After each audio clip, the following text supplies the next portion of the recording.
pig farming isn't exactly a glamorous occupation. Like many agricultural jobs, it's hard work offering relatively little reward. So nobody would expect a small-scale country farmer to ever achieve riches. Yet that's exactly what happened to one villager in China, who unexpectedly landed himself a fortune while just going about his daily business.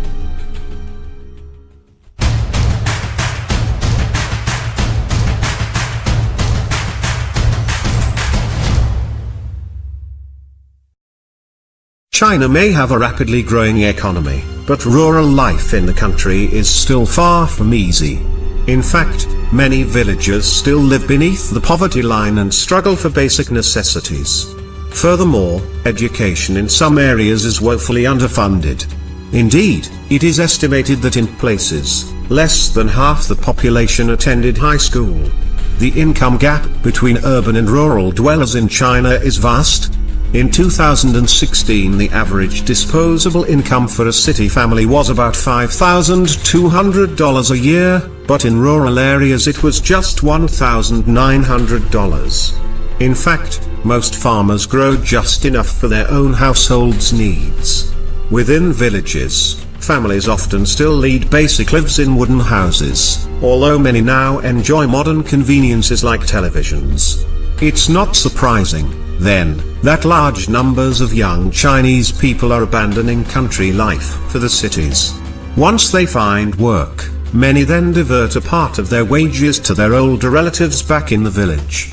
Agriculture is still a way of life in these rural areas, where farmers grow crops or raise livestock.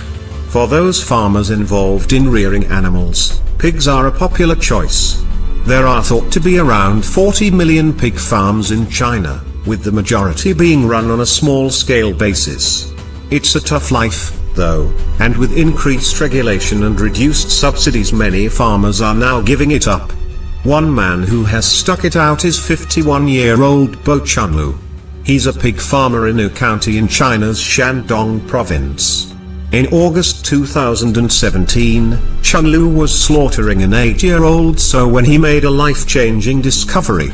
In the gallbladder of the 550-pound pig he came across what looked like a bundle of fur. But actually, it was something else. In fact, what Chunlu discovered was a 4-inch by 2.7-inch object known as a bezoar. Bezoars can form in the digestive system of both humans and animals. The objects are made up of both partially digested and undigested materials such as plant matter and hair. Chunlu probably didn't expect the fibrous lump to make him rich, but he did think it was unusual enough to show the neighbors. The villagers subsequently informed him that the bezoar would have great value to practitioners of Chinese medicine. Chunlu was at first skeptical that his hairy block would be so desirable to anyone, but eventually he was convinced. So, he and his 26-year-old son, Bo Mengsu, traveled more than 350 miles to Shanghai to have it valued. By then they were confident enough in the bezoar's worth to shell out some $6,000 to have it officially appraised. It turned out that the pig's bezoar was well worth the investment of their time and money, and then some. Incredibly, the Bos were told that their palm-sized treasure was worth at least $605,000. Not bad for something pulled out of a sow's gallbladder, but then Chinese medicine can be very lucrative when it comes to highly prized ingredients. Traditional Chinese medicine, TCM, has been practiced in China for hundreds of years and still remains popular today. Indeed, Chairman Mao himself gave the custom his approval, despite his own skepticism towards it. Moreover, much like pharmacies in the West, TCM shops can readily be found in towns and cities all over China.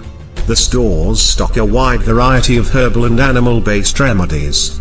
In fact, TCM is such big business in China that it is currently valued at more than $120 billion.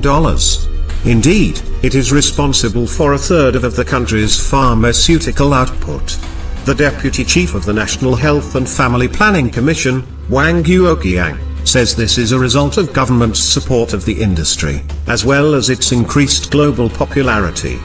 I've been to some countries and many state leaders mentioned they wished to import TCM to their own country, Wang said at a conference in 2016. Their awareness and recognition of TCM is continuously rising. However, traditional Chinese medicine is not without controversy. Moreover, if there's one thing most people know about TCM, it's the varied and sometimes bizarre nature of its ingredients. Animal testicles, horns, hornets' nests and crocodile jaws are just some of the components used in the practice. Even human byproducts like feces, dandruff and earwax are occasionally prescribed in traditional medicine. Fortunately, though, they are rarely used today. The biggest controversy surrounding TCM, though, is its use of endangered animal parts. The demand for these ingredients is such that the only illegal trades that do more business are those involving drugs and weapons. Sadly, the market for products from at-risk species is worth a colossal $20 billion a year, which is terrible news for rare wildlife. Another aspect of TCM that is often criticized is the use of cruel methods, such as bear bile farms, to extract the desired ingredients. As for bezoars, well, their medicinal use was once not only limited to TCM. In the past, it was widely believed that the stones would act as effective remedies against poison. Anyone suspicious of their drink, then, only had to drop a bezoar into the glass to render its contents harmless, if a bit yucky. In fact, bezoars were once so valued that they were found among the treasures of a sunken galleon, the Nuestra Senora de Attica. But are they effective at neutralizing poison? Surprisingly, a modern study has shown that they can be.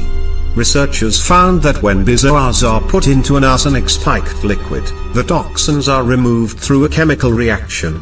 In traditional Chinese medicine, bezoar stones are normally taken from cows or oxen.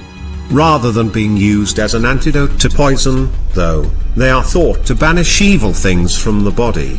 The material is used to treat various illnesses from sore throats to childhood convulsions.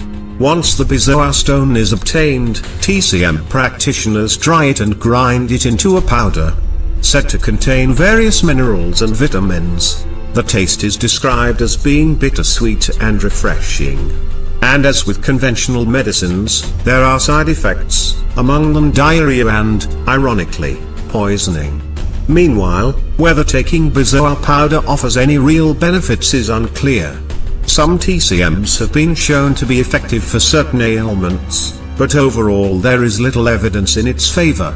In fact, there are concerns that China's TCM push might actually have a damaging effect on the public by promoting traditional over-proven modern medicine.